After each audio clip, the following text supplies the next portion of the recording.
નમસ્કાર કલમયુદ્ધ સમાચારની સાથે હું છું આપની સાથે પાયલ બાંભણિયા। તો જોઈએ આજના મહત્વના સમાચારમાં। ખાંભાના દુર્લભનગર સોસાયટી દ્વારા 10 દિવસ વિઘ્નહર્તાની પૂજા અર્ચના કર્યા બાદ બપોર ગણપતિ બાપાની મૂર્તિ વિસર્જન કરવામાં આવ્યું। ખાંભાના દુર્લભનગર સોસાયટીમાં વિઘ્નહર્તા ગણેશજીની સ્થાપના કરવામાં આવી હતી, જેમાં 10 દિવસ વિઘ્નહર્તાની પૂજા અર્ચના અને દરરોજ મહિલા મંડળ દ્વારા ધૂનની રમઝટ તેમજ ડાક ડમરૂના કાર્યક્રમ, રામા મંડળ ભજન સત્સંગ સહિતના કાર્યક્રમો યોજાયા હતા। આજે 10 દિવસ વિઘ્નહર્તાની પૂજા અર્ચના બાદ ગણેશ વિસર્જન કરવામાં આવેલ હતું। આ સન્માન સૂચક પ્રક્રિયા છે, જેનો ઉદ્દેશ્ય માત્ર એ જણાવવા માટેનો છે કે માણસ જે પંચ તત્વથી મળીને બન્યો છે, એક દિવસમાં તેમાં જ વિલીન એટલે કે ભળી જશે। આમ ગણેશ વિસર્જન યાત્રામાં શ્રદ્ધા ભક્તિના દર્શન સાથે ગણપતિ દાદાની પ્રતિમાને જળમાં પધરાવી અગલે બરસ તું જલ્દી આના સૂરો સાથે દુંદાળા દેવને આપી વિદાય આપવામાં આવી।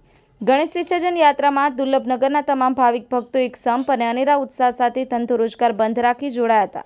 સમગ્ર કાર્યક્રમ દુર્લભનગર ગણેશોત્સવ સમિતિ દ્વારા કરવામાં આવ્યું હતું। નીતા સાકટ, કલમયુદ્ધ સમાચાર, ખાંભા।